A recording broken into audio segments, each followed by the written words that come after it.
ফের দুর্ঘটনার কবলেই চলন্ত মালগাড়ি। আজ বিকাল নাগাদ বাঁকুড়ার পিয়ারডোবা স্টেশনের কাছে একটি মালগাড়ির দুটি বগি লাইনচ্যুত হয়ে যায়। ঘটনার পরে ওই স্টেশনের কাছে ডাউন লাইনে ট্রেন চলাচল বন্ধ করে দেওয়া হয়। স্থানীয় সূত্রে জানা গেছে, আজ বিকেলে পাথর বোঝা একটি মালগাড়ি রেল লাইনের ধারে পাথর ফেলতে ফেলতে অত্যন্ত ধীর গতিতে বিষ্ণুপুর থেকে গড়বেতার দিকে যাচ্ছিল। পিয়ারডোবা স্টেশন পেরোতে আচমকায় প্রবল শব্দ শুনতে পান এলাকার মানুষজন। প্রথমে সকলেই ভেবেছিলেন যে মালগাড়ি থেকে পাথর ফেলার শব্দ শুনেছেন তারা, কিন্তু রেল লাইনের সামনে এসে দেখেন মালগাড়ির দুটি বগি লাইন থেকে নেমে গেছে। স্থানীয়দের দাবি, মালগাড়িটি অত্যন্ত ধীর গতিতে থাকায় বড়সড় দুর্ঘটনা ঘটেনি। রেলের পক্ষ থেকেই পরিস্থিতি স্বাভাবিক করা হচ্ছে। হ্যাঁ, আমি বাড়িতে ছিলাম, রুমের মধ্যে ক্লাস করছিলাম, তো হঠাৎই 3টা 44-45 নাগাদ প্রচণ্ড জোর আওয়াজ শুনতে পেলাম।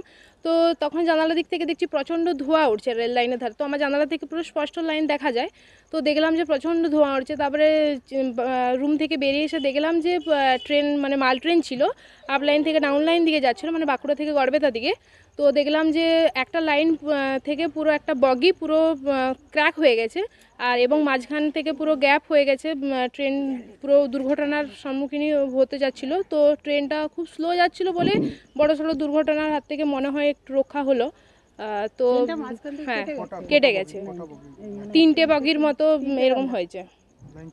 হ্যাঁ, ট্রেনটা বাঁকুড়ার দিক থেকে গড়বেতার দিকে যাচ্ছিল, আপ লাইন থেকে ডাউন লাইনের দিকে।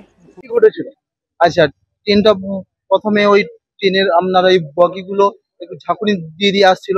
পাথর বোঝাই গাড়ি ছিল, মনে হচ্ছে খালি গাড়ি। দিয়ে হঠাৎ একটা প্রচন্ড জোরে ঝাঁকুনি হয়। ঝাঁকুনি হতেই ট্রেনের কামরা একটা থেকে একটা বিচ্ছিন্ন হয়ে যায়। দিয়ে আমরা এসে এখানে দেখি ঘটনাস্থলে যে একটা কামরা আপনার লাইনচ্যুত হয়ে গেছে। একটা না দুটো, ওই দুটো কামরা, মানে একটা যে জয়েন্ট বিচ্ছিন্ন হয়ে গেছে।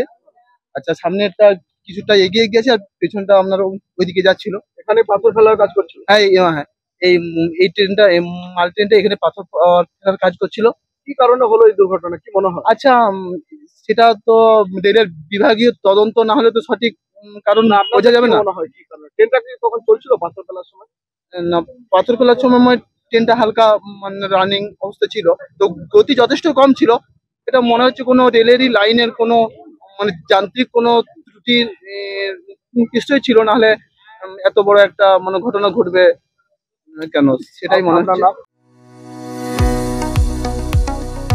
কতুলপুরে সর্বপ্রথম এমআরআই পরিষেবা যুক্ত 110 বেডের মাল্টি স্পেশালিটি হসপিটাল হল মেডিকেয়ার জেনারেল হসপিটাল। স্বাস্থ্যসাথী মান্যতাপ্রাপ্ত এই হসপিটালে রয়েছে AC, non AC cabin, modern OT, ICCU, NICU, micro surgery, dialysis বিভাগ, ব্রেন ও spine surgery, cancer surgery, lift সহ নানান পরিষেবা। এছাড়াও রয়েছে সিটি স্ক্যান পরিষেবাযুক্ত নিজস্ব ডায়াগনস্টিক সেন্টার, ডক্টর চেম্বার্স, ওষুধের দোকান সহ 24 ঘন্টা অ্যাম্বুলেন্স পরিষেবা। 24 ঘন্টা অ্যাক্সিডেন্ট এমার্জেন্সি। রোগীর সুচিকিৎসা, সুপরিষেবা এবং সুস্বাস্থ্যই হল আমাদের মূল লক্ষ্য। ঠিকানা সরিষাদিঘি, কতুলপুর, বাঁকুড়া। যোগাযোগ নম্বর 9434216662 অথবা যোগাযোগ করুন 9732212924 এই নম্বরে।